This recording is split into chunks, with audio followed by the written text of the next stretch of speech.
Hello students, this is Shamim Bano, Assistant Professor, Department of Political Science, St. Wilfrid's PG College. आज का ये जो video PPT है ये मैं लाई हूँ बीए थर्ड ईयर के स्टूडेंट्स के लिए। पेपर 1 का जो वेस्टर्न पॉलिटिकल थॉट है वो आपको विल्फ्रिड्स पीजी कॉलेज के यूट्यूब चैनल पे मिल जाएगा। और आज का हमारा पेपर 2 इंटरनेशनल रिलेशंस के बारे में हम बात करेंगे। इस सब्जेक्ट में मैंने 10 से 15 इंपॉर्टेंट क्वेश्चंस लिए हैं, जिसमें मैंने पीपीटी, आपका ये video lecture plus word file दोनों बनाई है। आप चाहें तो इस रिगार्डिंग कॉलेज में आकर डिपार्टमेंट से कांटेक्ट कर सकते हैं और आपको ये वर्ड फाइल मिल जाएगी।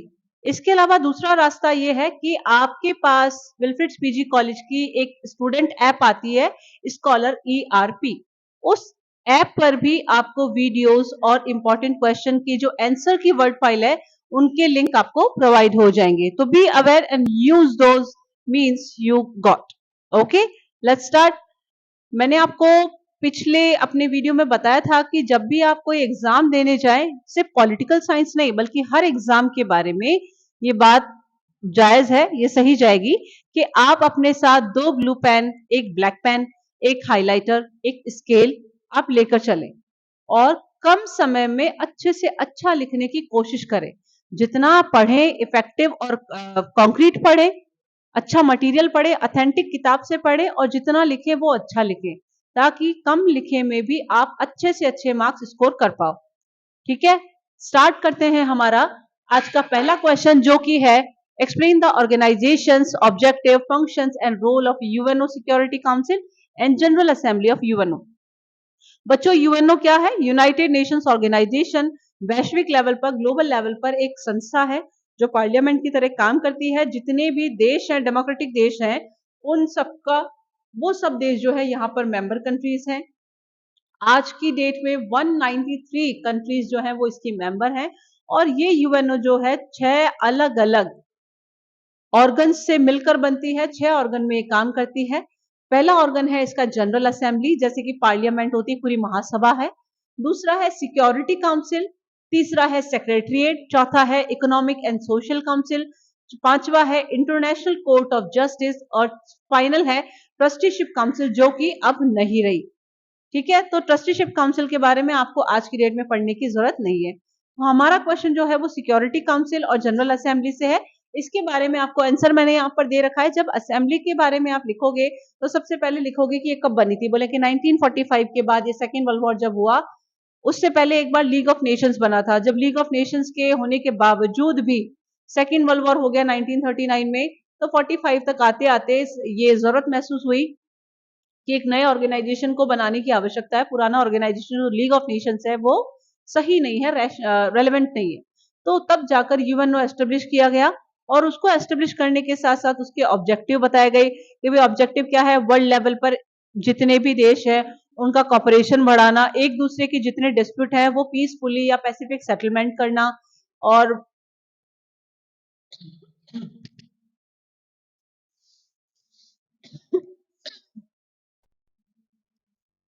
मेंबर्स कितने हैं? 193 मेंबर्स इस यूएनओ जनरल असेंबली में है। 193 देश जो है वो राज्य जो है यहाँ पर मेंबर है।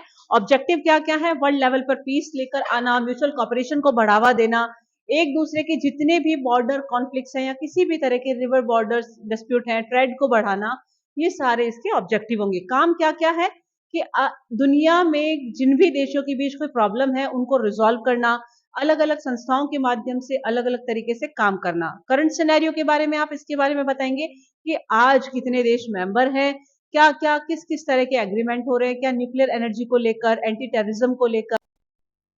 करंट सिनेरियो के बारे में आप बताएंगे कि किस तरीके से आज यूएन जनरल असेंबली में सारे देश मिलकर किस किस तरह के टॉपिक्स पे बात कर रहे हैं। मॉडर्न इश्यूज या कंटेम्प्रेरी किस किस तरह के वर्ल्ड इश्यूज फेस कर रहा है। क्या ग्लोबल हंगर कोई इशू है, क्या पॉवर्टी और शरणार्थियों की, रिफ्यूजीज की समस्या के बारे में, न्यूक्लियर अटैक्स के बारे में, जितनी लड़ाइयां हो रही है जैसे कि अरब इसराइल कॉन्फ्लिक्ट है या यूक्रेन रशिया यूएसए का जो कॉन्फ्लिक्ट है, इस तरह के कॉन्फ्लिक्ट्स के बारे में किस तरीके से यूएनओ काम करने में लगा हुआ है, कि किस तरीके से इंडिया पाकिस्तान की चीजों को समझ रहा है, काम कर रहा है। ये सारी चीजें आप उसका करंट सिनेरियो में लिखेंगे। इंडिया की क्या पोजीशन है? तो इंडिया भी वहां का एक फाउंडिंग मेंबर रहा है। जब 1945 में यूएनओ बना था तो इंडिया उसमें से एक मेंबर था। साथ ही साथ इंडिया जो है वहां पर हमेशा से एक बहुत ही अच्छे दावेदार की तरह काम कर रहा है, जो कि परमानेंट मेंबरशिप में कन्वर्ट हो सकता है। इंडिया ने बहुत तरीके के जो एंटी टेररिज्म का मुद्दा जो है, ग्लोबल हंगर का मुद्दा उठाने वाला इंडिया ही सबसे पहला देश रहा है। 1998 में हमने न्यूक्लियर परीक्षण किया, उसके बाद बिना एनपीटी और सीटीबीटी के साइन किए इंडिया इकलौता देश है जो वहां पर मेंबरशिप निभा रहा है। बहुत सारे जितने भी पैसिफिक सेटलमेंट होते हैं, पीस कॉप्स होती है, वहां सब में इंडिया पार्टिसिपेट कर रहा है। तो आप इंडिया की पोजीशन ये बताएंगे। अगर इंडिया सारे काम सही तरीके से करता है, रोल अदा करता है, तो उसको क्या होगा, आने वाले टाइम में परमानेंट मेंबरशिप यूएनओ की मिल सकती है, सिक्योरिटी काउंसिल की। ये सारा आप लिख देंगे। सेकंड आ गया इसी का सिक्योरिटी काउंसिल। सिक्योरिटी काउंसिल में भी आपको सिमिलर चीजें लिखनी है कि सबसे पहले बताएंगे कि 1945 में ये एस्टेब्लिश हुआ। इसके जो है 15 मेंबर्स हैं, 5 परमानेंट मेंबर है, यूएसए, रशिया, चाइना, फ्रांस और आपका इंग्लैंड। ये पांचों देशों के पास वीटो पावर है। वीटो पावर का मतलब होता है कि ये चाहे तो किसी भी मुद्दे को ना करके अटका सकते हैं। अगर इनमें से एक ने भी अपना वीटो लगाया तो उस मुद्दे पे किसी भी तरह का वर्डिक्ट नहीं होता है, फाइनलाइज नहीं होता है। इसके बाद 10 नॉन परमानेंट मेंबर्स होते हैं, जो कि हर साल 10 मेंबर बदलते रहते हैं। इंडिया भी उन 10 मेंबर में से एक है। आज तक 18-19 बार इंडिया जो है नॉन परमानेंट मेंबर रह चुका है, और ये आने वाले टाइम में इसकी परमानेंट मेंबरशिप के लिए हाथ पैर मारने में लगा हुआ है, अलग अलग अपना ग्राउंड रेडी कर रहा है। ऑब्जेक्टिव क्या है सिक्योरिटी काउंसिल के? One for all for one.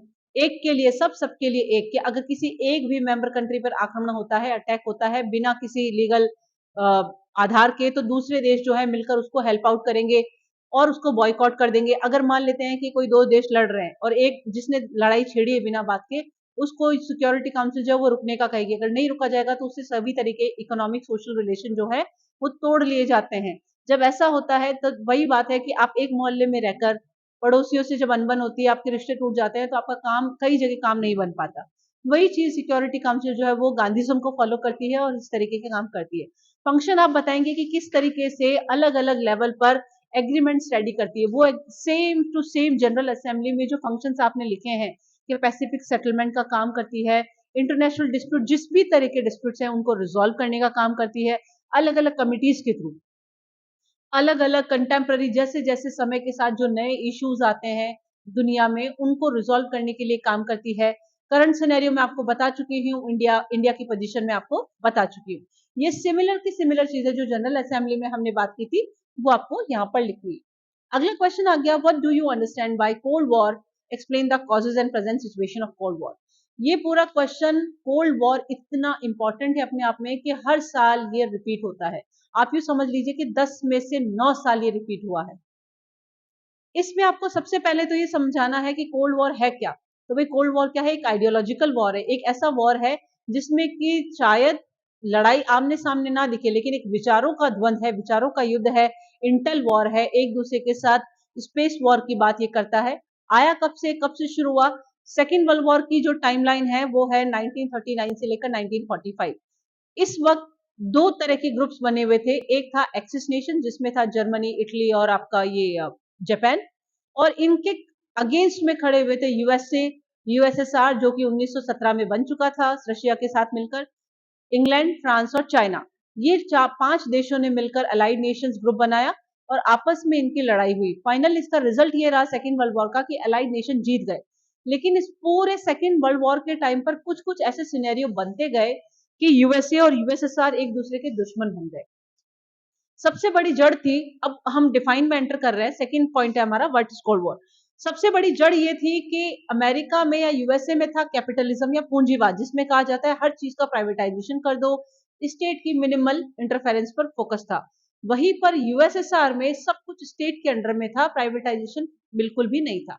तो इन दोनों की आइडियोलॉजी, कैपिटलिज्म एंड कम्युनिज्म, ये जो आइडियोलॉजीज का इनका संघर्ष है ये कोल्ड वॉर कहलाता है।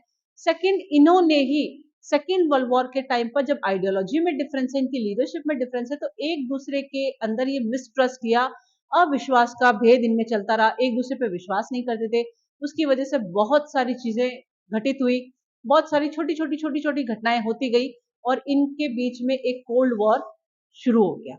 शुरू कब से हुआ?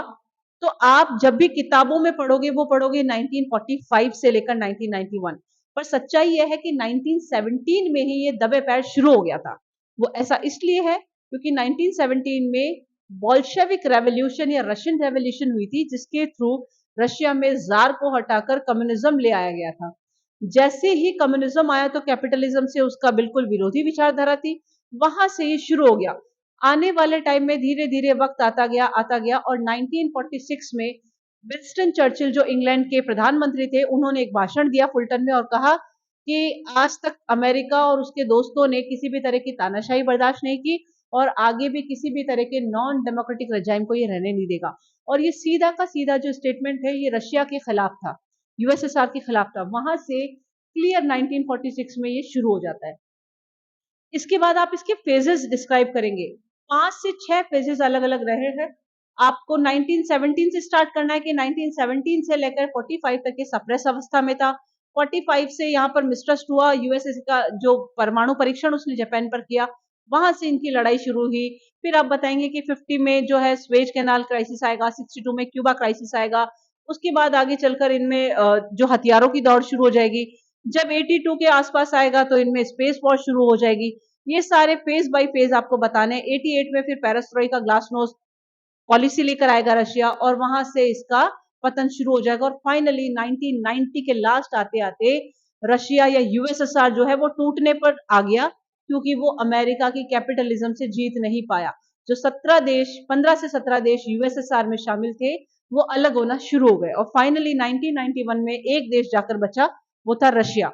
और जो यूएसएसआर की सीट थी यूएनओ में, वो रशिया को मिल गई। ये आप ध्यान रखिएगा। आउटकम क्या होगा? आउटकम ये हुआ कि भाई यूएसएसआर हार गया, यूएसए अपनी आइडियोलॉजी में जीत गया और इसकी वजह से दुनिया में कैपिटलिज्म अच्छी फिलॉसफी है या कैपिटलिज्म ही सर्वाइवल है, वो सारी चीजें जो है एक्नॉलेज कर ली गई, रिकॉग्नाइज कर ली गई। आज क्या है कि भाई situation after end of cold war या इंडिया की सिचुएशन क्या है या न्यू कोल्ड वॉर क्या है, ये तीनों चीजें एक ही साथ जुड़ी हुई है। 2001 में रशिया ने ग्रो करना शुरू कर दिया फिर से, उसके वहां पर कुछ रिसोर्सेज मिल गए। उसके बाद उसने वापस कहीं ना कहीं इधर व्लादिमीर पुतिन आ गया, उन्होंने वापस रशिया को और बूस्ट करना, प्रमोट करना शुरू किया और आज ये स्थिति है कि दोनों के बीच अगेन कहीं ना कहीं एक कोल्ड वॉर है, लेकिन उसके तरीके बदल गए हैं। जहां पर जो पहले का कोल्ड वॉर था उसमें था, एक तरफ था नाटो जो यूएसए का मिलिट्री ऑर्गेनाइजेशन था, दूसरी तरफ था यूएसएसआर का वार्सा पैक्ट। आज के टाइम में वो वार्सा पैक्ट कहने को खत्म हो चुका है, लेकिन चाइना ने एक संगठन बनाया है, शंघाई कॉरपोरेशन ऑर्गेनाइजेशन एससीओ। उसमें रशिया और कोरिया जो है वो उसके मेंबर्स हैं, उसके फ्रेंडशिप में है। तो अगेन नाटो वर्सेस एससीओ की सिचुएशन क्रिएट हो गई है। अब रशिया की जगह जो लीडरशिप की कमांड है कम्युनिज्म की, वो ले ली है चाइना ने। तो जो न्यू कोल्ड वॉर है वो किस किस के बीच हुआ? USA versus China. आज का कोल्ड वॉर जो है वो मिलिट्री कम और इकोनॉमिक ज्यादा है। आप देख रहे हैं कि चाइना किस तरीके से इकोनॉमी बूस्ट की जा रही है, बढ़ती जा रही है। एक दिन आएगा जब वो शायद यूएसए को भी पछाड़ देगा। ये वाली जो चीज है ये फिर से न्यू कोल्ड वॉर है, क्योंकि इसमें देखिए आप इंटेल वॉर चल रहा है, मिलिट्री वॉर चल रहा है, स्पेस वॉर चल रहा है, न्यूक्लियर वॉर चल रहा है, किसके पास ज्यादा न्यूक्लियर हथियार है। दोनों परमानेंट मेंबरशिप में आते हैं सिक्योरिटी काउंसिल की। दोनों की आइडियोलॉजी जो है बिल्कुल जुदा जुदा है। तो ये सारी चीजें जो है कोल्ड वॉर को दर्शाती है। नेम क्या है? Non alignment movement. ये क्वेश्चन ऐसा है कि जो कोल्ड वॉर के साथ भी आ सकता है और अलग से भी आ सकता है। दोनों क्वेश्चन का जवाब आप सुन लीजिए। यूएसए वर्सेस यूएसएसआर जब कोल्ड वॉर चल रहा था तो नेम एक ऐसा संगठन निकल कर आया था 1955 के बाद बांडू कॉन्फ्रेंस में, जिसमें कि 5 देशों ने मिलकर इंक्लूडिंग इंडिया, जिन्होंने कहा था कि किसी भी नॉन अलाइनमेंट, किसी भी अलाइनमेंट का हिस्सा नहीं होना है, किसी भी गुट का हिस्सा हमें नहीं होना है। ना तो हमें कैपिटलिज्म में जाना है, ना हमें मार्क्सिज्म में जाना है, कम्युनिज्म में जाना है। तो हमें क्या करना है? बाहर रह के सिर्फ अपना ग्रोथ करनी है। उसकी वजह ये थी कि इंडिया और उसके जैसे बहुत सारे देश हैं लैटिन अमेरिका, अफ्रीका और एशिया में, जिनको आजादी मिली 1945 के बाद। इंडिया खुद एग्जाम्पल है 1947 वाला। तो 1947 के बाद जब जैसी देशों को आजादी मिली, अगर वो फिर से लड़ाई में उलझ जाते तो उनका नुकसान हो जाता। तो उन्होंने ये अपनाया कि हमको ना तो यूएसए की साइड जाना है, ना रशिया की साइड जाना है, हमें अपना डेवलपमेंट करना है और इसके लिए हमें दोनों से बचा कर रखनी है, दोनों से बचकर भी रहना है, दोनों को हेल्प आउट भी करना है, दोनों की वॉर भी खत्म करनी है। यही वाली चीज जो है वो नेम को रेलेवेंट बनाती है। नेम आया ताकि कोल्ड वॉर को खत्म करने में उसकी बहुत बड़ी भूमिका रही, और बीच में ये 2008 के आसपास नेम जो है इररेलेवेंट हो गया। क्वेश्चन उठा कि नेम की अब क्या प्रासंगिकता बची, अब क्या क्यों काम कर रहा है। तब ये पता चला कि अच्छा आने वाले समय में कोल्ड वॉर और आने वाला है, क्योंकि नजर आ जाता है, एनालाइज जब आप करते हो चीजों को तो 10 साल 15 साल पहले ही पता चल जाता है कि स्थिति क्या होगी। तो कहा कि आने वाले टाइम में फिर कोल्ड वॉर आएगा, चाइना जिस हिसाब से बढ़ रहा है, रशिया जिस हिसाब से बढ़ रहा है, तो नेम जो है वो आने वाले खतरे को पहले ही भांप ले और उसको खुद को सिक्योर करके चले और उस लड़ाई को रोकने के लिए सारे काम करे। ये सारी चीजें आप लिख देंगे। अगला क्वेश्चन आ गया, examine the policy of USA relating to third world countries. इसमें पहली चीज आप ये ध्यान रखेंगे कि यहाँ पर लिखा है थर्ड वर्ल्ड कंट्रीज। आपने अपनी किताब जब पढ़ी होगी तो 3 दुनियाएं आपको थी, first world, second world, third world. First world कौन सा है? अमेरिका और ईस्ट वेस्टर्न यूरोप, जो पूरा का पूरा कैपिटलिज्म के फॉलोवर है। सेकंड वर्ल्ड आपका है रशिया और उसके जितने भी फॉलोवर कंट्रीज हैं जो कि कम्युनिज्म में बिलीव करते हैं, मार्क्सिज्म में, सोशलिज्म में बिलीव करते हैं। और थर्ड वर्ल्ड है पूरा आपका Latin America, which you call south America, Asia और अफ्रीका। ये तीनों जो कॉन्टिनेंट है ये थर्ड वर्ल्ड कंट्रीज में आते हैं। थर्ड वर्ल्ड कंट्रीज का मतलब है ना तो इनकी अपनी कोई विचारधारा है, बहुत लेट ये आजाद हुए हैं, इनकी अपनी कोई भूमिका नहीं है बहुत ज्यादा वर्ल्ड में, धीरे धीरे डेवलप होते हैं। यहाँ पर आइडियलिज्म देखने को मिलता है, यहाँ पर हम लोग जितने भी लीडर आते हैं उनको ही भगवान बनाकर पूजने लगते हैं। सब में हंगर है, पॉवर्टी है, रिफ्यूजीज की समस्या है, टेररिज्म की समस्या है, तो इस तरह की अंडर डेवलपमेंट है। ये सारी कॉमन समस्याएं जो है वो थर्ड वर्ल्ड में आपको नजर आएंगी। तो यूएसए की इस थर्ड वर्ल्ड को लेकर क्या क्या पॉलिसी है, तो उसमें सबसे पहले आप बताएंगे कि कोल्ड वॉर एरा जब था 1991 से पहले, उस वक्त यूएसए थर्ड वर्ल्ड से कैसे रखता था कि भाई ग्रांट दी और उसको अपने कंट्रोल में किया। जैसे पाकिस्तान हुआ, अफगानिस्तान हुआ, सब जगह पूरा वेस्ट एशिया हुआ, उनको अमेरिका ने ऐसे ही कंट्रोल किया। अमेरिका और रशिया दोनों ऐसे ही कंट्रोल करते थे, पैसा फेंक तमाशा दे। इन्होंने ये चीज की। उसके बाद जब कोल्ड वॉर खत्म हो गया तो इन्होंने क्या कर दिया कि अलग अलग नामों से लड़ाइयां छेड़नी और अपने आप की सुप्रीमेसी एस्टेब्लिश करना शुरू कर दिया। तो यूएसए ने 1991 में कहा था there is only one policeman involve, which is USA. USA क्या है? एक पुलिसमैन की भूमिका निभाएगा, दैट मेक्स इट कि डेमोक्रेसी के बारे में काम करेगा, ह्यूमन राइट्स का काम करेगा। और इन्हीं आधारों पर यूएसए अलग अलग देशों में लड़ाइयां करता रहता है। आप अफगानिस्तान की लड़ाई देखेंगे, आप इराक का मैटर देखेंगे, आप ईरान की कंडीशन देखेंगे, तो डेमोक्रेसी और ह्यूमन राइट के नाम पर चाइना में इंटरफेयर करना, तो यूएसए क्या करता है? डेमोक्रेसी और ह्यूमन राइट्स के नाम पर अलग अलग देशों से सूडो वॉर करता है। अगला है सिक्योरिटी एंड काउंटर टेररिज्म। जब से अमेरिका के वर्ल्ड ट्रेड सेंटर पर, ट्विन टावर्स पर हमला हुआ, उसके बाद से ये एंटी टेररिज्म पॉलिसीज को अप्रूव कर रहा है, उनको ये फेवर कर रहा है। उससे पहले जब इंडिया बोलता था कि भाई हमें यूएनओ में काम करना, तो ये टेररिज्म को एक्सेप्ट भी नहीं कर रहा था। अगला आगे इसी में आप लिखेंगे कि किस तरीके से ट्रेड और इकोनॉमिक रिलेशन मेंटेन कर रहा है यूएसए। हथियारों की वजह से, टेक्निक की वजह से अलग अलग देशों से अलग अलग तरीके से एग्रीमेंट कर रहा है। एशिया पैसिफिक एग्रीमेंट कर रहा है। आसियान में आप देखेंगे तो ये ऑब्जर्वर के तौर पर है। इधर आप नाटो देखिए, उधर आप ओपेक देखिए, एपेक देखिए, बहुत सारे रीजनल ऑर्गेनाइजेशन है जिसमें यूएसए क्या है? मेंबर कंट्री है। और थर्ड वर्ल्ड कंट्रीज को ये उनके साथ बैठ के टेबल टॉक करता है। इसी चीज को बोलते हैं नॉर्थ साउथ कॉपरेशन। अगला आ गया promotion of democracy and human right. वही की वही चीज लिखनी है कि उस वक्त भी ये डेमोक्रेसी के तौर आड़ में काम करता था और आज भी यही करता है। Humanitarian intervention and peace keeping. America ने इराक का एग्जाम्पल सामने है कि वहां पर कहा था कि यहाँ पर ह्यूमन राइट्स का इशू है, न्यूक्लियर हथियार है, इसीलिए उसने इंटरवीन कर दिया। तो यूएसए की हमेशा से पॉलिसी रही है कि वो पीस के नाम पर अलग अलग देशों में इंटरफेयर करता रहता है ताकि उसकी सुप्रीमेसी एस्टेब्लिश कर ले। दूसरी खासियत अमेरिका की यह है कि वो अपनी जमीन पर कभी लड़ाइयां नहीं करता। उसकी आस जितनी भी लड़ाइयां आज तक उसने की है वो दूसरों की जमीन पे की। इससे क्या उसको नुकसान कम होता है और सिर्फ जितना नुकसान है वो सामने वाला भुगतता है। अगला आ गया ग्लोबल हेल्थ और एनवायरमेंटल कंसर्न। जितने भी ओजोन को लेकर, ग्रीन हाउस गैसेस को लेकर, ग्लोबल वार्मिंग को लेकर, क्लाइमेट चेंज को लेकर, जितने भी एनवायरमेंटल कंसर्न है, कार्बन डेटिंग को लेकर, कार्बन क्रेडिट को लेकर, इन सब पर अमेरिका जो है ये थर्ड वर्ल्ड कंट्री से अलग अलग तरीके के एग्रीमेंट कर रहा है।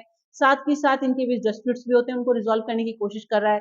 कई जगह जैसे इंडिया पाकिस्तान का रिलेशन है, वहाँ यूएसए जो है वो एक मीडिएटर की भूमिका भी निभा रहा है। तो आपको अमेरिका का कुल मिला के पॉजिटिव और नेगेटिव दोनों साइड आपको इस एग्जाम में जब वर्ड यूज किया गया ना, तो आप दोनों पॉलिसीज को एक्सप्लेन करेंगे। अगला क्वेश्चन आ गया, write an explanatory note on foreign policy of USA after second world war. Second world war के बाद इन इसका यूएसए की पॉलिसीज, फॉरेन पॉलिसीज के क्या क्या एलिमेंट आपको नजर आएंगे। फॉरेन पॉलिसी क्या होती है बच्चों? आप पहले तो ये क्वेश्चन, जब ऐसा कोई भी क्वेश्चन है फॉरेन पॉलिसी को लेकर, तो आप लिखेंगे कि पूरी जो वर्ल्ड पॉलिटिक्स है ये दो ही बातों पर निर्भर करती है। पहला नेशनल इंटरेस्ट और दूसरा बैलेंस ऑफ पावर। इन दो के अलावा तीसरा कोई एलिमेंट नहीं है। तो हर देश की अपनी एक फॉरेन पॉलिसी होती है, जिसका मतलब होता है कि दूसरे देशों से रिश्ता कैसा रखना है, रिलेशन कैसे मेंटेन करने हैं, उसके लिए कौन कौन से तरीके टैक्टिक्स अपनानी है। तो आप अमेरिका की जब पॉलिसीज देखेंगे सेकेंड वर्ल्ड वॉर के बाद, तो सबसे प्राइमरी जो उसका ऑब्जेक्ट है, उसकी पॉलिसी है, वो है कंटेनमेंट ऑफ कम्युनिज्म।